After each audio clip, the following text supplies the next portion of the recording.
Warbles on a lot to YouTube with part 2 of Life Matters, talking about white supremacists in Australia.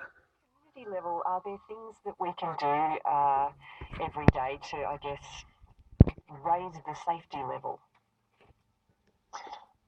Yeah, well, I think it is important in the public domain like this that people, as I said, wake up. That people, whatever they're told by these sorts of groups and these sorts of messages, is to think about it and think about what does that actually mean. Because if we're saying, well, we just got to tell people to go back to where they came from, and we're not going to let them in, and the more that these people incite hatred and vilification and demonize others, then clearly, if you're a thinking person and you think about this thing in other than black and white terms and reactionary terms, just because you're fearful, therefore I'll agree with you. That's when you begin to say, well, hang on a minute, will what you're proposing actually help society, or will it actually harm it? And because their solutions will harm. Yeah, the solutions lead to harm. That's the point.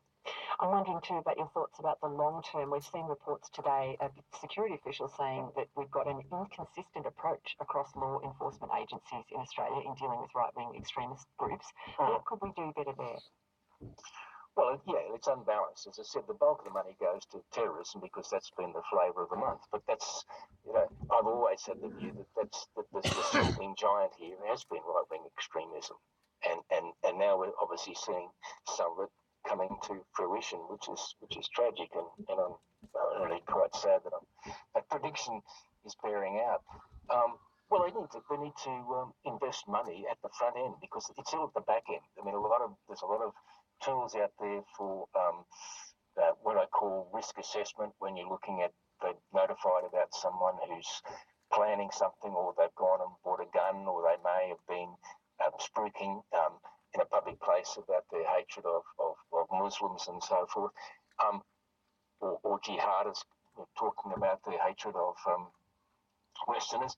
So, I mean, police, they need to have evidence, so they need that behavioural stuff. But by the time they get to the behavioural analysis, the person is already close to pressing the bomb. Okay, you need to start at the other end and look at risk susceptibility and the people who are susceptible to these things, and that's the sort of group we've identified in terms of young white males. They are susceptible to these ideas, and as I said, you don't need to be alarmist about that. You're just simply saying, and as I've said before, there are a lot of people with extreme views, and therefore you need to find the sort of haystack that's is most likely to hold the needle, because there's lots of haystacks out there, and you can do that by using the fairly sophisticated risk susceptibility tools that can identify the cognitive thinking patterns of people early on who may pose a risk.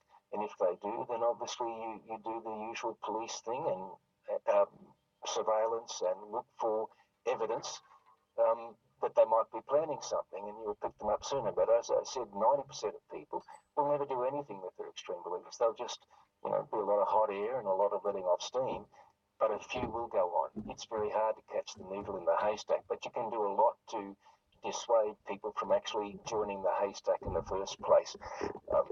So the warning sign's quite clear from a cognitive point of view, is that cognitive attraction. It's that obsession then. When people become obsessed and start focusing only on it and becoming belligerent and arguing, they're the warning signs, they're the worrying signs. Once they become fixated, it's getting very difficult. Professor Jeff Dean from Griffith University, thank you very much for your time today. Thank you, Hilda. So, disrupt the messaging, change the policing, and address the real concerns. What a toolkit to be looking at. You're on Life Matters. I'm Hilary Harper and Michael McKenzie. What's the feedback that you've been collecting? Just a couple of texts in relation to that conversation then with Jeff, and someone says, how does it help to now shine a spotlight on white supremacists? We need to follow Jacinta Ardern's lead on this.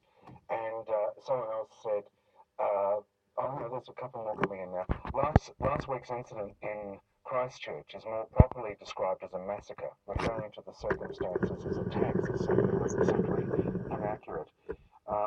It's one of the difficult things about being in the media at the moment, getting the terminology exactly right and wondering about the downstream impacts of what you're doing. Yeah, and look, I will be back later with some letterbox as well. Thank you, Michael Mackenzie. You're listening to Life Matters here on RN. We are one. Okay. So the thing is,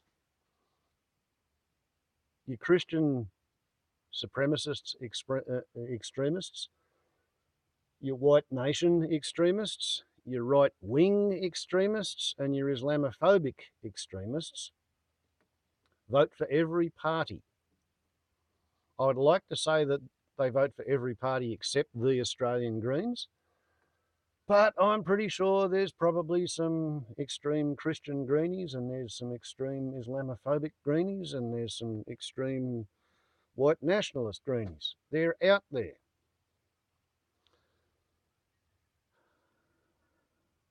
I think as the environment becomes increasingly less viable for conducting economic activity in, there's going to be more and more pressure on people who used to have a fairly secure future to look towards, as long as you never considered the environment. And I think a lot of them are likely to become desperate, and as they become desperate, they're going to start looking for really simple solutions that they can just see and latch onto and cling tightly to. And it's going to be a lot like, well, yeah, Germany in the 1920s and 30s.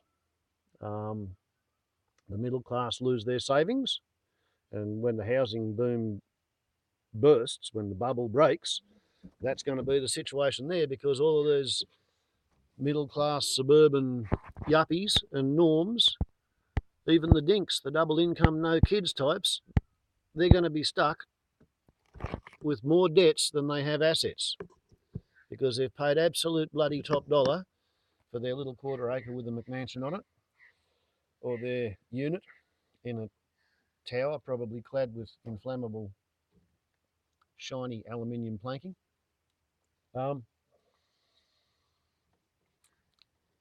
Let's just assume that they all lose their houses, or the houses are not worth anything on the market. Where does that leave the economy when nobody feels confident enough to spend anything? Where does that leave employment if nobody's business can afford the employees? You know, it's a fairly threatening scenario, and you know, I can understand somebody who's never paid much attention to politics or history or sociology or environment or ecology or any of that, saying, oh, you know, who's going to help me get out of this one? And well, the people who are pushing blame someone else as their preferred problem to deal with, you know, they'd much rather hate Muslims or hate lefties, hate environmentalists. God, there's a bunch of people on the right wing of politics who hate scientists for knowing things.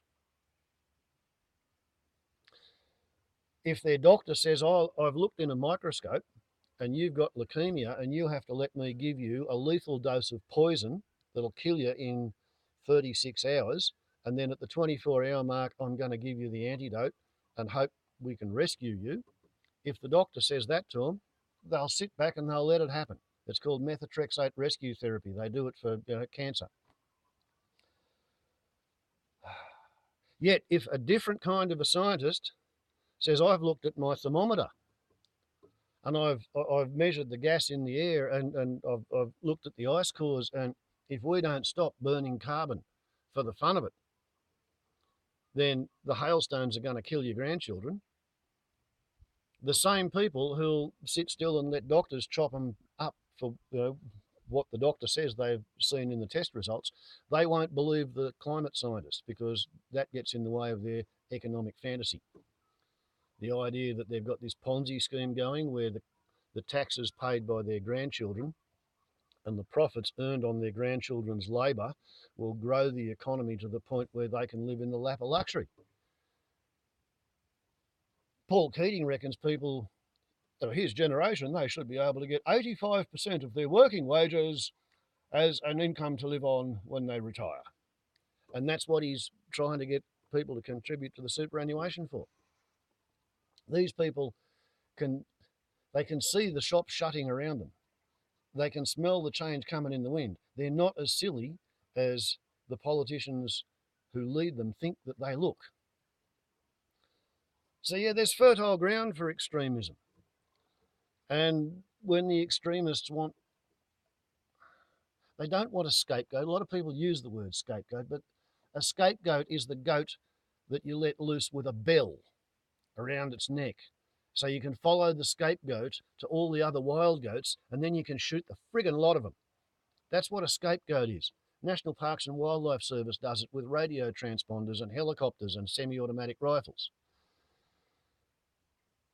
The rednecks, the Nazis, the neo-fascists, they're not looking for a scapegoat. They're looking for a whipping boy. A whipping boy is the pauper's kid who gets sent to the castle to go to school with the prince, to play with the prince, to be friends with the prince.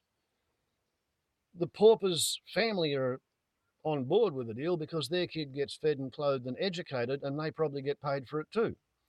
But the point is that when the prince does something wrong, you can't whip the prince. So what you do is you make the prince stand there and watch while the whipping boy, his friend, is whipped. And the white supremacists are looking for a whipping boy. And they have picked anybody who's not white, anybody who worships the same God a different way, because Judaism, Christianity and Islam are all Abrahamic religions of the book. You know, it's like siblings fighting in a sandpit. There's no difference in their religion at all whatsoever. There's just as much blood, guts and gore, and they all have to pay attention to the same prophets. The Jews have to pay attention to Deuteronomy and Moses. The Christians have to pay attention to Deuteronomy and Moses and Christ. And the Muslims have to pay attention to Deuteronomy and Moses and John the Baptist and Christ and Muhammad. So I have problems with the idea that there's any kind of a real religious thing going on between those three. It's a political shit fight. It's a squabble for leadership, a factional fight. But they're all looking for whipping boys. And anybody who's interested in human rights, civil rights, law and order, spelled L-A-W, not L-O-R-E, law and order, not lore and ardour.